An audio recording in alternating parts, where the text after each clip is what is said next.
Muito boa noite. É o rosto da notícia. Há exatamente 3 anos, os portugueses reelegeram Aníbal Cavaco Silva para o segundo mandato em Belém. Depois de uma campanha dura, o presidente renovou a confiança dos portugueses, mas o seu exercício não tem sido um mar tranquilo. E na democracia, um dos chefes de Estado com índices de popularidade mais baixas. Há quem julgue que tem uma visão redutora dos seus poderes e está demasiado colado ao governo. Há quem veja nele um homem que procura, sobretudo, salvaguardar o interesse nacional. Neste 360 vamos analisar o mandato de Cavaco Silva em Belém, com os deputados José Matos Correia, do PSD, e Pedro Silva Pereira, do Partido Socialista, e com o jornalista Raul Vaz, da Económico TV, e Nuno Saraiva, do Diário de Notícias. Muito boa noite a todos, cumprimentava-vos e agradecia a vossa presença neste debate. Começava por si, José Matos Correia. Cavaco Silva está a ser o presidente de que todos os portugueses precisavam nesta altura? Boa noite, em primeiro lugar, e obrigado pelo convite. Bem, essa pergunta é uma pergunta difícil de responder, porque os portugueses são 10 milhões e cada português terá, evidentemente, a sua opinião que seria sobre o fácil mandato para si, presidencial. diria sim. Não, eu posso responder por mim, pela leitura que faço. E acho que o Presidente da República tem tido um mandato, quer o primeiro, quer o segundo, que vai, na generalidade, como é evidente, ao encontro daquilo que eu julgo que devem ser as funções presidenciais, daquilo que deve ser o exercício do magistério presidencial. É evidente que em qualquer circunstância, seja quem for um de nós na nossa profissão, qualquer político no exercício dos seus cargos, comete erros, faz coisas que com vantagem não teria feito. Agora, o que interessa aqui é fazer a análise em termos gerais daquilo que são os poderes presidenciais, a função do Presidente e a leitura que o Presidente tem deles. Há pouco você dizia ali que há quem acuse na apresentação, há quem acusa o Presidente de estar, de alguma forma, próximo mais do Governo, há quem acusa o Presidente de ser um leitor adequado do interesse nacional. Eu diria que, se tivesse que optar por uma das duas, optaria, evidentemente, pela segunda. Nós tendemos a esquecer que os Presidentes da República exercem um cargo que é difícil de exercer em qualquer circunstância, porque todos já vimos presidentes de uma determinada área do espectro partidário serem atacados e apoiados pelo lado contrário, mas também apoiados e atacados pelo seu próprio lado. Eu lembro-me, por exemplo, quando o Dr. Mário Soares era apoiado, ou foi apoiado na sua reeleição pelo Partido Social Democrata, pelo Dr. Cavaco Silva, e depois protagonizou um conjunto de conflitos que todos conhecemos. O Dr. Jorge Sampaio, que foi muito criticado pelo PSD, de que eu era dirigente na altura, e depois foi acusado de ser, muitas vezes, demasiado favorável ao governo do Dr. Durão Barroso, e depois acusadíssimo por ter nomeado o Dr. Santana Lopes. A verdade é que está-me a fazer referência a alguns conflitos entre o Presidente e as forças políticas, mas nenhum desses Presidentes teve os índices de popularidade que este tem, de baixa popularidade. A relação com o país é uma relação diferente. É evidente que Cavaco Silva, dos Presidentes que citou, Mário Soares e Jorge Sampaio. Por uma razão que me parece óbvia, porque no momento em que o Presidente da República teve que tomar um conjunto de decisões que, do meu ponto de vista, foram as mais adequadas. Voltamos ao interesse nacional, nomeadamente resistir à tentação em que muitos o quiseram fazer cair, de dissolver o Parlamento, convocar eleições antecipadas e provocar uma instabilidade política que teria sido dramática e que levaria a que hoje Portugal estivesse seguramente a negociar um novo resgate. O Presidente da República optou pelo caminho mais difícil, que foi o caminho de manter o Governo em funções e que é aquele que o interesse nacional justifica, do meu ponto de vista. Provavelmente, nessa altura, a relação com os portugueses já estava quebrada, antes mesmo da crise de junho. Pedro Silva Pereira, eu colocava-lhe também a mesma questão a si. Acha que este era o Presidente que Portugal precisava neste momento? Boa noite. Eu creio justamente que o Presidente da República nem tem sido o Presidente de todos os portugueses, nem tem sido o Presidente que os portugueses precisariam nesta altura. E podemos ter todos opiniões diferentes sobre o desempenho do Presidente, mas há um facto objetivo do qual julgo que podemos realmente partir. Este é o Presidente mais impopular da história da democracia portuguesa. Foi, aliás, já o Presidente reeleito, com menos apoio popular, com uma percentagem mais baixa, e agora é o Presidente que reúne avaliações mais negativas. A última avaliação do Expresso dava-lhe, naquela sondagem, 32%, salvo erro, de avaliações negativas, 39% positivas, um saldo de 7%, já foi até pior, e nunca aconteceu isto com o Presidente da República. Portanto, é um Presidente da República realmente impopular. E calcula que do seu ponto de vista, essa avaliação dos portugueses seja justa?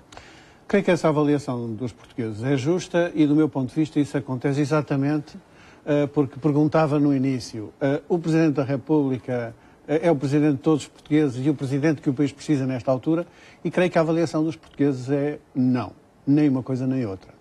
Em primeiro lugar, porque não é realmente o Presidente de todos os portugueses. E porquê, fundamentalmente? O que eu creio que os portugueses sentem é que o Presidente não os defende. Não os defende. Esperariam outra coisa do Presidente da República num momento de sacrifícios. Não os defende de quem? Do Governo, por exemplo? Não os defende das injustiças e das desigualdades. É sobretudo isso que o povo espera do Presidente da República.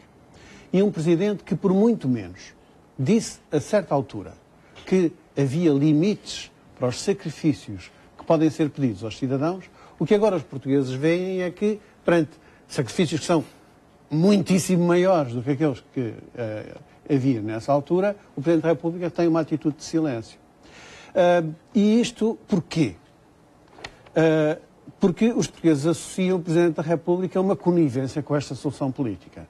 O Presidente da República usa de 2 pesos e 2 medidas. Disse o que disse, afinal, no passado, porque estava a atacar um governo que era de uma cor política diferente da sua, e agora, perante um governo que é da sua cor política, o Presidente da República, por simplesmente, cala perante os sacrifícios que são exigidos aos portugueses. E este é o ponto central na avaliação do Presidente da República. O Presidente da República não é, dentre todos os portugueses, nem aquele que os portugueses sentiriam que era necessário nesta altura. Já voltava a si. Depois isto traduz-se em muitas coisas. Já vamos no modo ver como o Presidente da República detalhe. Passa ao lado do desempenho das suas funções em matéria de promoção dos consensos, como consentiu na marginalização do Partido Socialista ao longo das revisões do memorando de entendimento, como passa ao lado... O Presidente tem apelado bastante ao consenso, Priscila Pereira. Tem apelado ao consenso pós-Troika. Mas eu estou a falar das sucessivas revisões do memorando em que, com marginalização do Partido Socialista, portanto, com quebra de uma condição elementar de consenso nacional que existia num momento de grandes dificuldades, o Presidente da República calou. Já voltava e da mesma maneira como em relação a questões relacionadas com a fiscalização da constitucionalidade, em que o Presidente passa ao lado daquilo que seriam as expectativas dos portugueses. Qual é a tua opinião? Estavas a fazer referência à sondagem, à última sondagem do Expresso e à opinião que os portugueses expressavam sobre ele. Parece-te justa a avaliação que os portugueses fazem do desempenho de Cavaco Silva? Eu admito que outro Presidente da República não teria uma avaliação muito diferente, porque Portugal vive um tempo anómalo. É um país, infelizmente, sob resgate, é um país com uma intervenção financeira externa e política, com uma liberdade política que está diminuída, e é preciso reconhecê-la, e, portanto, este Presidente da República é evidente que quem elegeu este Presidente da República tinha uma expectativa diferente, ou seja, esperava talvez do professor Cavaco Silva ser um político mais interventivo. Porque ser presidencialista. Ser mais interventivo, ou seja, resolver mais os problemas do dia-a-dia dos portugueses. Aliás, quem era adversário do Presidente da República, enquanto candidato presidencial, acusava-o precisamente disso, ou seja, atenção, porque podemos eleger um Presidente que vá conflituar com as responsabilidades de um governo. Curiosamente, nada disso aconteceu, ou seja, o Presidente da República atuou sempre, na minha opinião, num tempo um tanto ou quanto incerto. No primeiro governo em que o Presidente da República iniciou funções, até houve uma convivência inicial muito reconhecida pelas partes, quer dizer, no tempo do engenheiro do governo do José Sócrates, o Dr. Pedro Silva Pereira fazia parte, o início foi até Cavaco Silva alguma disse surpresa. Que este era um governo reformista, não é? Governo reformista, faziam-se muitos paralelos entre Cavaco Silva e o José Sócrates. Exatamente. E onde o PSD, eu lembro que a líder do PSD da altura, curiosamente, que era tida como amiga pessoal do Presidente da República, chegou a dizer, bem, há aqui um problema, porque o governo roubou-nos as bandeiras, era o governo do José Sócrates, e o Presidente da República, não o disse, mas estava implícito, alinha com este impulso reformista. Aconteceu que o Presidente da República, por razões que na altura eu não percebi, ainda hoje me custa entender, cometeu alguns erros políticos que obviamente marcaram esse seu primeiro mandato. Estou-me a referir, nomeadamente, à questão do Estatuto dos Açores. Pela sobre a importância que lhe deu.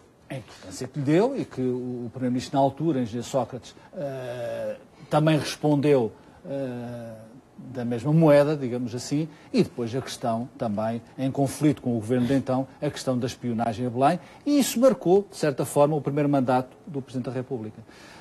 E o Presidente da República, com o governo de então, agiu sempre, nunca agiu. Ou seja, até porque provavelmente tinha no seu horizonte político a sua reeleição. Portanto, esses factos tolheram a ação de Cavaco Silva do teu ponto de vista? Admito que sim. É da natureza humana, admito que sim. E repare-se, o governo é reeleito, Cavaco Silva dá-lhe posse. Eu acho que é outro erro político dar posse a um governo minoritário. Aliás, um erro que é reconhecido a posteriori pelo próprio chefe do governo, Engenheiro Sócrates. Reconheço que era muito difícil na conjuntura de então um entendimento já entre o PS e o PSD, mas Cavaco Silva nunca veio a terreno público pedir esse entendimento. A doutora Manuela Ferreira Leite fez questão de ficar na liderança do partido e há o célebre discurso de posse, já não falo do discurso de vitória, mas o célebre discurso de posse do Presidente da República, que obviamente é um discurso de destituição do governo em funções. Também fora de tempo, na minha opinião. Abreviando, o governo cai em função da não aprovação do PEC 4, este Presidente da República é confrontado com o novo governo e, mais uma vez, na minha opinião, não tem a agilidade para chamar aquilo que eram as forças políticas do arco da governação, que inclusive se tinham comprometido no memorando de entendimento, e deixou o tempo correr. Agiu já tarde e, obviamente, será julgado neste segundo mandato pelos resultados deste governo. Ou seja, e aí está a cumplicidade de que Cavaco Silva é acusado e que provavelmente tem reflexo também nos estudos de opinião a que te referiste, poderá mudar, poderá alterar se os resultados que este governo conseguir até ao fim do seu mandato, os portugueses os entenderem como positivos. Está, de certa forma, ligado a esse resultado do governo. Nuno, qual é a tua impressão sobre este exercício de Cavaco Silva? Eu diria, enfim, de facto, o Raul tem razão quando diz que o Presidente da República, no primeiro mandato, não teve, eu diria, durante grande parte do primeiro mandato, não teve uma atitude muito diferente daquela que é a atitude normal dos Presidentes da República. Isto é, de cooperação institucional com o Governo, de cooperação estratégica. Estás a dizer que não teve? Que teve. Não teve uma atitude muito diferente daquela que é a atitude normal dos Presidentes da República em primeiro mandato. Que é procurando, como dizia o Raul, garantir a sua reeleição, ou pelo menos... Teve uns impulsos nos tremeliques que sinceramente... Na fase final do primeiro mandato. Na fase final, a questão dos estatutos dos Açores, o país é na fase final. Suspenso. É um verão, em pleno verão, à espera de uma comunicação ao país. E depois, foi cerca de um ano do final do mandato, e depois no verão seguinte foi a célebre questão das escutas, da espionagem a Belém feita pelo Governo. E eu creio que a partir dessa altura... Alegadamente. Alegadamente. E eu creio que a partir dessa altura, o Presidente da República, que até então tinha tido uma relação, eu diria, ótima com o governo do engenheiro José Sócrates, como tu recordaste, referiu-se várias vezes ao governo de então como sendo um governo reformista, no qual o Presidente da República se revia, disse-o até nas mensagens de Ano Novo. A partir de então, claramente, o Presidente da República assumiu-se como um Presidente de facção. Ou seja, o Presidente da República assumiu uma atitude de clara oposição ao governo de então, fez no discurso de Vitória, na noite de Vitória, claramente um discurso de ressentimento relativamente não só aos seus adversários políticos naquele combate eleitoral, mas também de ressentimento em relação ao governo, e depois faz um discurso na sua tomada de posse, a 9 de março de 2011, um discurso de destituição, como o Raul lhe chamou, um discurso de destituição do então governo, minoritário já do engenheiro José Sócrates. Eu creio que, de facto, a partir dessa altura, o Presidente da República, com a atitude que tomou, com o conflito aberto que declarou ao governo de então, passou a ser não o Presidente de todos os portugueses, mas o Presidente de uma parte dos portugueses. Porque contribuiu ativamente para... saber qual parte. Contribuiu claramente para a queda de um governo e contribuiu também claramente para a derrota eleitoral e posterior vitória do PSD nas eleições que se seguiram. Daí para cá, e eu acho que o Presidente da República cometeu vários erros, eu estou de acordo que foi um erro ter dado posse ao governo minoritário do engenheiro José Sócrates, não ter, nessa altura, procurado promover um outro tipo de solução governativa, do mesmo modo... Não era fácil, mas era obrigação do Presidente da República, do meu ponto de vista, e tendo em conta o superior interesse do país, tentar garantir, pelo menos, ou fazer tudo para que houvesse uma solução governativa de um outro tipo. Do mesmo modo que, como o Raul também sublinhou, e bem, quando o PSD ganhou as eleições e assegurou quase uma semana ou 2 semanas depois a governabilidade com uma coligação com o CDS, o Presidente da República tinha o dever e a obrigação de, nessa altura, não ter permitido a hostilização do Partido Socialista. Não permite. Permitiu por omissão e não fez rigorosamente nada, do meu ponto de vista, é a minha opinião, para promover os consensos necessários, os compromissos necessários para este período de ajustamento, que é claramente um período dramático para todos os portugueses. Nuno, já te vou dar a palavra. Deixa-me só dizer uma outra coisa que eu creio que é importante, eu creio também que o Presidente da República... Eu creio também que o Presidente da República tem dado, sobretudo neste segundo mandato, um contributo muito importante e, do meu ponto de vista, preocupante para o apocamento da função presidencial. Eu vou só interromper-te porque tu estás a colocar vários temas e eu gostava que o José Matos Correia respondesse a alguns deles e depois voltava ao teu raciocínio. Mas para já, José Matos Correia, há aqui 2 ideias que foram feitas pelo Pedro Silva Pereira e também pelo Raul e pelo Nuno, que é esta questão de 2 pesos e 2 medidas de Cavaco Silva no primeiro e no segundo governo de José Sócrates e agora no governo de coligação. Acha justa essa crítica? Repare, eu volto ao que disse no início. É evidente que qualquer um de nós, e neste caso o Presidente da República, terá cometido erros no exercício das suas funções. Eu, por exemplo, se fosse Presidente da República, coisa que nunca serei, não teria, evidentemente, feito o discurso que o Presidente da República fez no dia da sua reeleição. Acho que no momento da reeleição o Presidente da República não deve fazer um discurso daqueles, por razões que me dispenso de sublinhar, parecem evidentes para todos. Agora, eu acho que os factos aqui, uma vez mais, falam por si. Eu lembro-me de como em 2006, 2007 e 2008 os ânimos internos do PSD se revoltavam contra o Dr. Cavaco Silva. Porque o Dr. Cavaco Silva, estando permanentemente em conluio com o engenheiro José Sócrates... da doutora Ferreira Leite, que, quer dizer, o PSD clamava para Belém dizer qualquer coisa sobre as escutas, e Belém teve silencioso. Exatamente. E, portanto,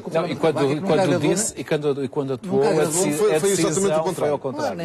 Foi Foi visto no PSD como tirando o tapete ao PSD. Exato. E, portanto, eu lembro-me bem desses tempos e da reação do partido àquilo que parecia ali uma communis opinion, uma comunhão permanente entre o engenheiro José Sócrates e o Dr. Cavaco Silva. As pessoas também tendem a esquecer-se daquilo que não lhes dá jeito. E depois considera que não ajuda esta ideia dos 2 pesos e 2 medidas. É óbvio que para dançar o tango é preciso 2. E é preciso que haja um comportamento adequado da parte dos 2. E não houve. E quanto ao Presidente da República não ter feito o que devia relativamente ao outro governo, e agora fazer a mais relativamente a este, também não é verdade. Porque no anterior governo, o Presidente da República também, digamos, deu o seu contributo para que o Partido Social Democrata viabilizasse todos os orçamentos necessários do Partido Socialista, deu o seu contributo para que o Partido Social Democrata viabilizasse 3 dos PECs, só não viabilizou o 4º. E quando olhamos para este governo, para o que se passou durante este governo, eu lembro-me, por exemplo, que a primeira pessoa que lançou em cima, para o debate político, a ideia de espiral recessiva foi o Presidente da República. Quem criticou... Também é erro. Portanto, a percepção... Não estou a dizer o contrário, estou a dizer do ponto de vista da leitura política que se faz. A percepção que existe sobre esse facto, do seu ponto de vista, é incorreta. Não corresponde a uma visão total do exercício dele. Foi o Presidente da República que enviou para o Tribunal Constitucional o orçamento do ano passado. O Presidente da República criticou variadíssimas vezes a política relativamente ao corte nas equidade reformas. E, portanto, o Presidente da República tem uma atitude que eu acho equitativa. Agora, é preciso regressar a um ponto que a mim me parece essencial. No momento em que o país atravessa uma crise como aquela que atravessa, é evidente que seria fácil ir ao encontro daquilo que dizia o Pedro Silva Pereira, que era ser popular. Só que o país já... Não, fácil era. O país já pagou os preços da popularidade de quem governa para as sondagens. E ainda bem que tem um Presidente que governa para o interesse nacional e não para a popularidade. Silva Pereira, a avaliação de Cavaco Silva, como dizia há pouco o Raul, vai ficar dependente, a avaliação final, dos resultados deste governo? Eu penso que não, eu penso que vai ficar dependente do desempenho do Presidente da República e do confronto desse desempenho com as expectativas dos portugueses. Eu há bocadinho não quis centrar-me muito no primeiro mandato, quis falar mais do segundo mandato do Presidente da República, mas a propósito do primeiro mandato, já agora, acho que então vale a pena recordar aqui alguns pontos.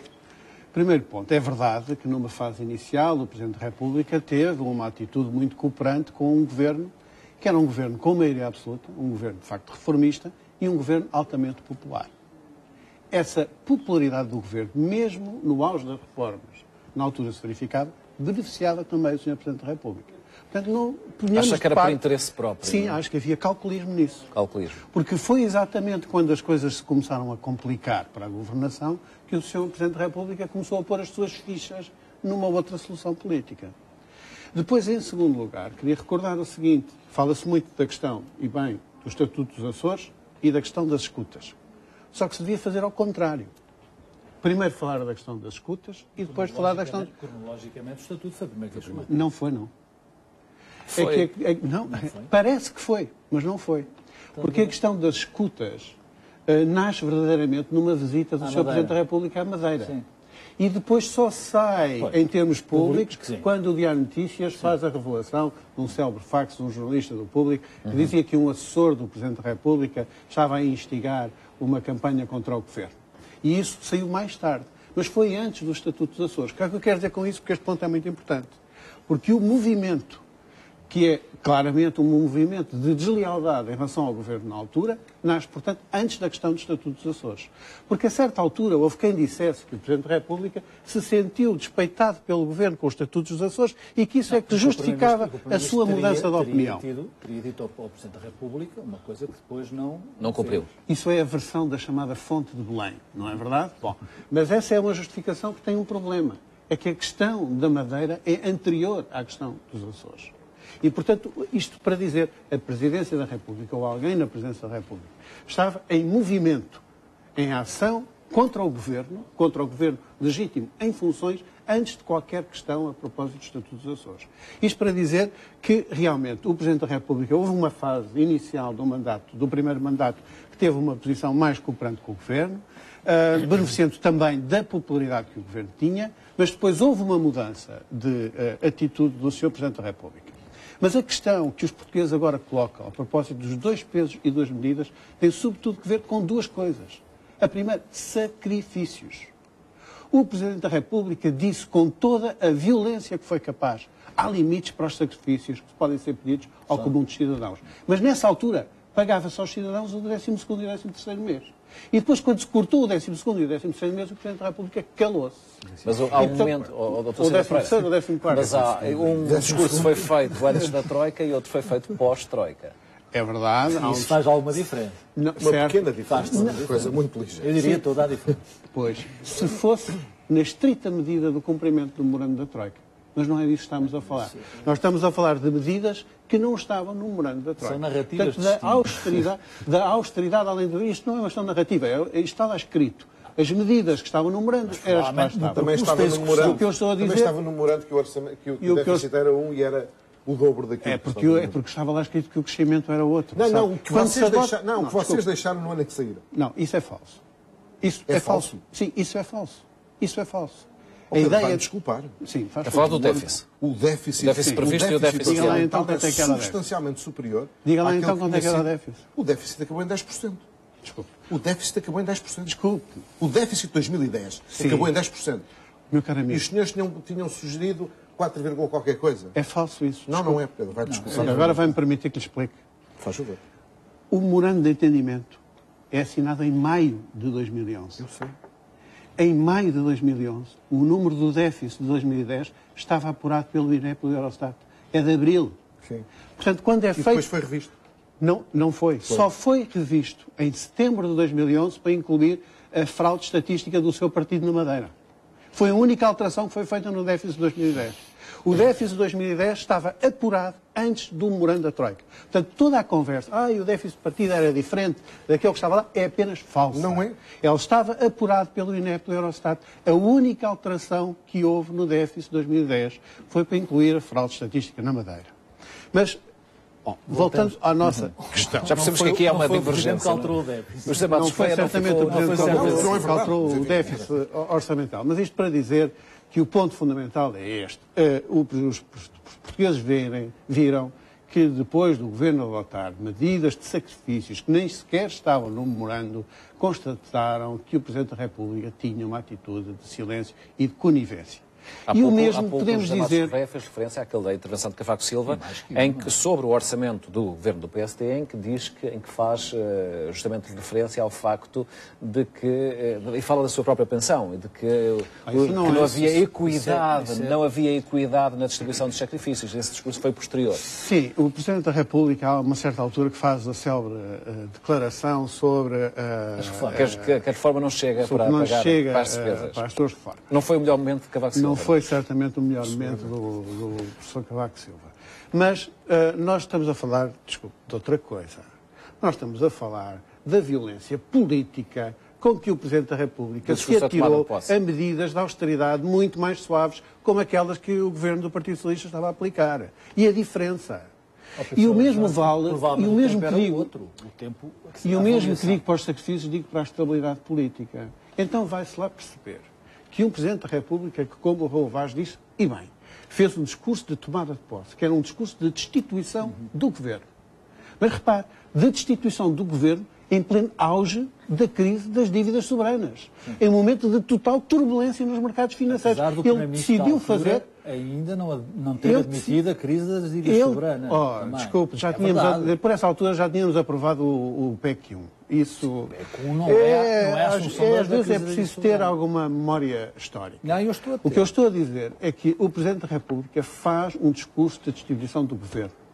E, portanto, o Presidente da República dá o tiro de partida para a crise política que depois veio a dar no chumbo do PEC 4 e no pedido de ajuda externa.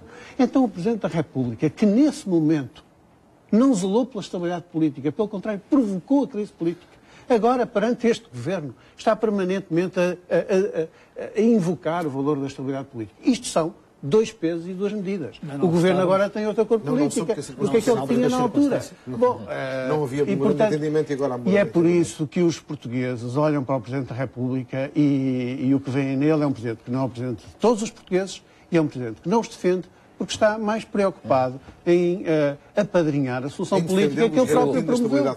Saúl, há pouco tu fizeste referência ao momento da primeira eleição de Cavaco Silva e há, nessa altura, um grupo de apoiantes que tem uma grande expectativa sobre a intervenção dele, que espera uma intervenção muito alargada. O país já vive algumas dificuldades. Em 2005? Sim, já está.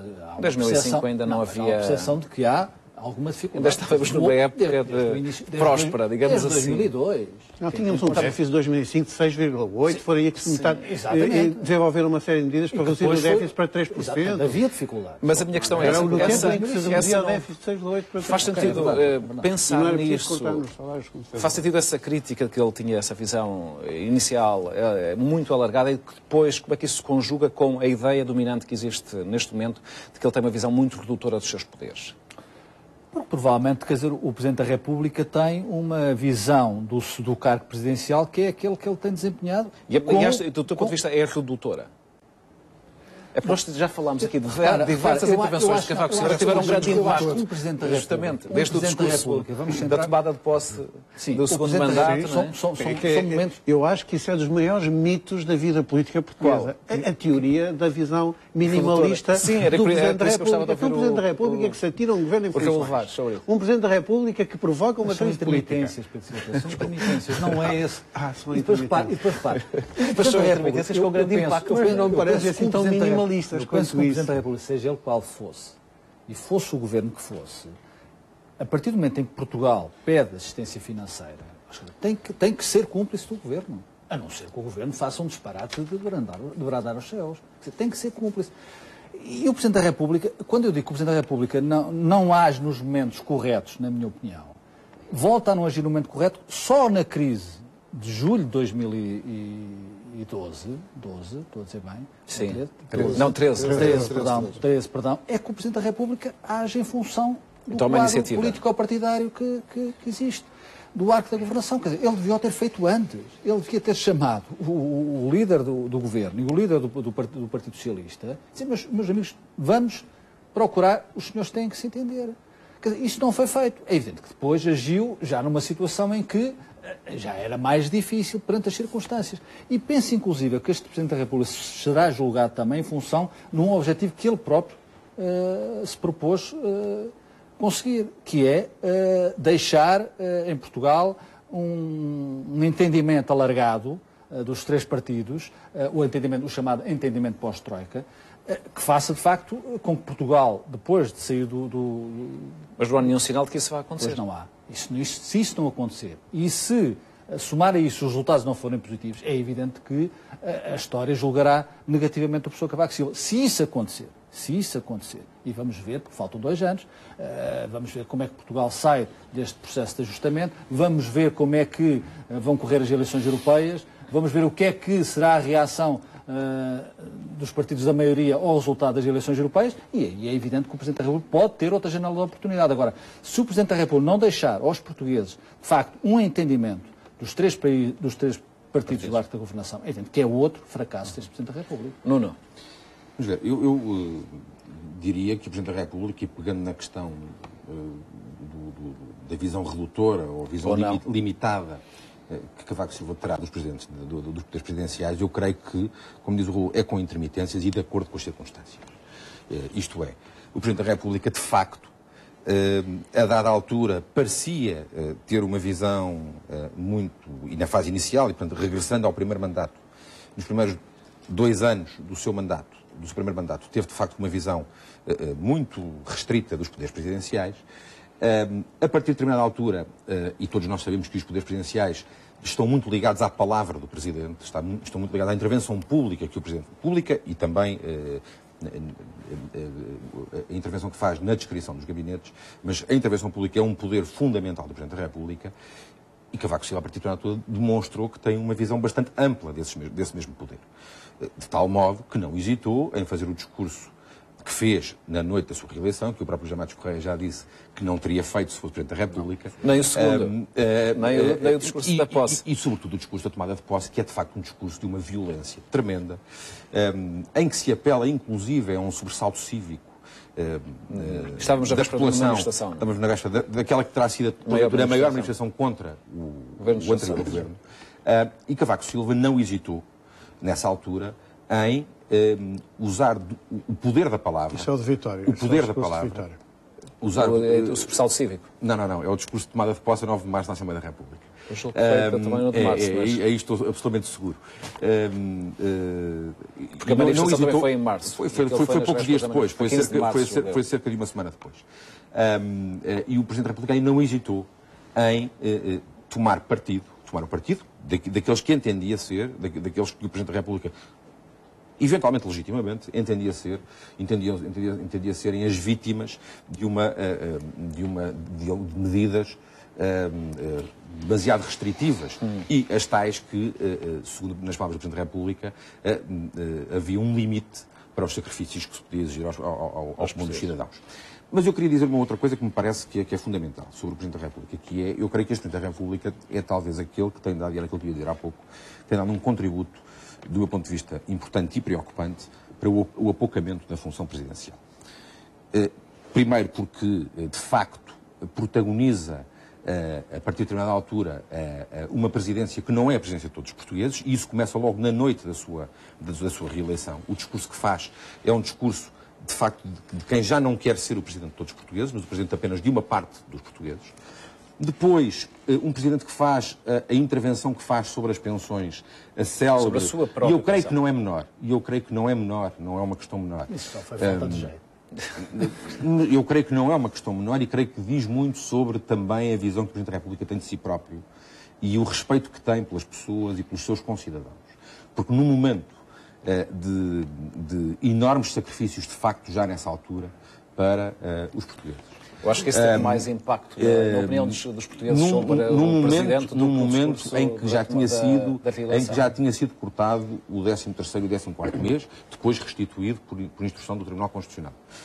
No momento em que havia já uma taxa de desemprego elevadíssima, o Presidente da República vir dizer, sem nenhum tipo de pudor, que uma pensão de 10 mil euros, pela qual ele optou, e é preciso dizer... O Presidente da República não estava a defender a sua própria pensão, ele estava a dar o exemplo de si próprio, é evidente que foi desastrado. Mas, Raul, mas num país que nessa altura tinha já um ordenado médio abaixo dos 800 euros, em que o número de portugueses desempregados eram aqueles que eram naquela altura, e bastante menos do que eram hoje. Tudo isso é verdade, mas eu não acredito. Ter a falta de sensibilidade para vir em público, lamuriar-se, porque aquilo foi uma lamúria. Aquilo foi um ato de lamúria. Dizer que a pensão pela qual ele optou em detrimento do salário do Presidente da República. Porque essa é outra das opções que o Presidente tomou e que apocam, do meu ponto de vista, a função presidencial. O Presidente ter optado não pelo salário do Presidente. Isso para a vida das pessoas é irrelevante. O Presidente da República optar pelo salário ou pela pensão. Mas vamos já ver uma coisa. O simbólico não é uma questão acessória na democracia, do meu ponto de vista. Com certeza que não. E, portanto, esta atitude tem um simbolismo. O Presidente optou por aquilo que era mais vantajoso do ponto de vista financeiro para ele. Só não acredito é que o Presidente da República tivesse nesse ato, que é desastroso, quer dizer, que só faz mal a si próprio, desastrado. Só faz mal a si próprio. Estava a falar da sua pensão, quer dizer, não estava a dar um exemplo. O exemplo faz mal a si próprio e, do meu ponto de vista, desrespeita os portugueses que ele não defende na sua plenitude e desrespeita a função presidencial, do meu ponto de vista. E, por fim, gostava só de dizer uma outra coisa, muito rapidamente, que, de facto, eu acho que o Presidente da República, a partir da crise do verão, e o Presidente da República é preciso também dizê-lo de uma forma muito clara. O Presidente da República foi traído no verão. O Presidente da República vai dar posse a uma Ministra das Finanças a quem foi garantido que não havia nenhum problema, não impendia sobre ela nenhuma dúvida sobre a questão, por exemplo, dos contratos de swap, e isso mais tarde veio-se a perceber que não seria exatamente assim. E de repente é confrontado com a demissão irrevogável do Ministro Paulo Portas, sem que ninguém lhe tivesse dito nada. E assistimos a uma tomada de posse quase patética. Eu não estou a dizer que ele tem culpa. O que eu estou a dizer é que, perante aquilo que aconteceu, por muito menos, outros Presidentes da República demitiram governos.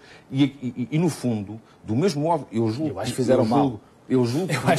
que há limites para os sacrifícios, também creio que há limites para a preservação da estabilidade política, sobretudo eu gostava de dissolver o Parlamento. José Matos Correia, diga uma coisa, acha que este Presidente, até ao fim do mandato, ainda vai ter tempo para reativar a confiança inicial que tinha dos portugueses? Ou Sabe não? que a grande preocupação de um político não é ter a popularidade ou a confiança do eleitorado, é tomar as decisões que tem que tomar. A partir de determinada altura, os políticos querem saber qual é o seu lugar na história, não é? Não deve ser muito interessante determinar um mandato presidencial com índices de popularidade muito baixo. E continua a pagar pela insistência do Partido Socialista em querer ser popular e não apresentar medidas necessárias. Está sempre de acordo com os objetivos de controle da despesa, mas depois, quando se lhe pede, exemplifica isso nem pensar. E, portanto, o país já pagou o preço. Isso, para mim, não me importa. O que me importa é que quem decide, seja onde for, decida de acordo com aquilo que entende que é o interesse nacional. E, portanto, o Presidente da República tem apenas que fazer aquilo que, do seu ponto de vista, é adequado para a defesa do interesse nacional. Isso me permite, só para comentar uma outra das questões que já foram ditas, há aqui um conjunto de opiniões contraditórias sobre o Presidente. Imagine-se o que é que não diriam hoje do Dr. Cavaco se ele tem dito ao engenheiro José Sócrates não lhe dou posse em 2011. Imagine-se o que é esta mesa se diria hoje se ele se tem recusado a dar posse ao engenheiro José Sócrates, com o engenheiro José Sócrates a querer ser Primeiro-Ministro. Eu não disse isso.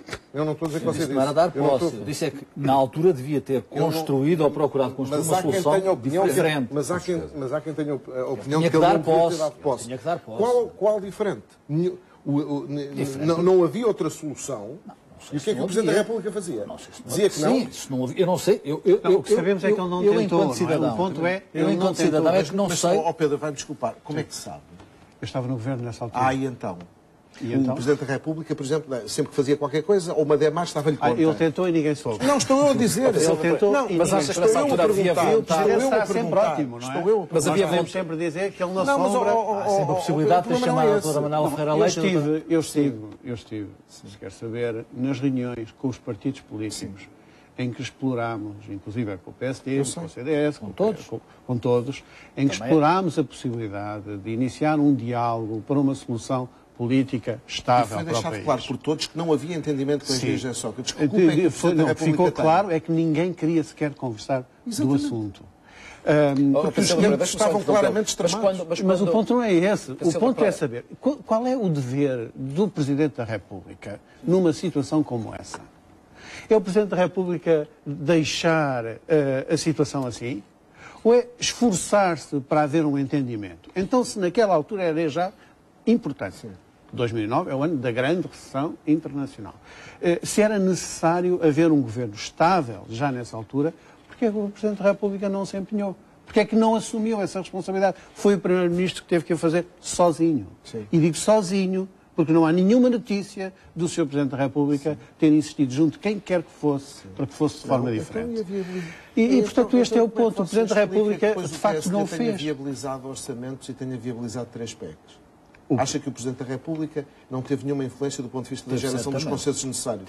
Eu, se quer saber, eu acho que o PSD não tinha grande alternativa nessa altura. Tinha toda a alternativa, era não ter viabilizado. Tinha toda a alternativa e tinha a responsabilidade de o fazer. E então assumia? O PSD é muito simples, meu caro amigo. O PSD viabilizou os PECs enquanto achava que umas eleições não lhe seriam favoráveis. Enquanto achava que o Sócrates não era nada. Mínimo de credibilidade. O primeiro PEC ainda era a doutora Manuela Ferreira Leite, presidente do partido, estava de saída. Que viabilizou o orçamento contra a vontade do partido. Exato. E, portanto, não podia... Contra a vontade do partido e teria sido mais fácil não o ter viabilizado. Mas viabilizou. O Dr. Passos Coelho, nessa altura, era contra. Depois vejo o Dr. Passos Coelho e viabilizou os 2 primeiros PEC, PEC 2 e o PEC 3. O Presidente da República não teve nada na geração dos consensos necessários. Viabilizou. O PSD viabilizou todos os PECs e orçamentos até que achou que podia ganhar as eleições. É uma questão de puro cálculo político, não tem que ver com mais nada. Agora, se quer saber quanto ao Presidente da República, do meu ponto de vista, quanto ao Presidente da República, há também um ponto que é este, que tem que ver com, e este não muda, com pequenas flutuações de resultados que possam ainda acontecer nos próximos 2 anos. Tem que ver com a história deste período e a responsabilidade pelo pedido de ajuda externa. Quer dizer aquilo a que o Raul Vaz chamou, e bem, o discurso de destituição do governo. É um discurso que acontece num momento que desencadeia uma série de acontecimentos, incluindo a rejeição do PEC 4 pelo PSD. E este processo posto em marcha pelo discurso do Sr. Presidente da República acabou numa crise política na pior das alturas. As circunstâncias que levaram o país ao pedido de ajuda externa estão, portanto, diretamente ligadas a esta intervenção também do Sr. Presidente da República.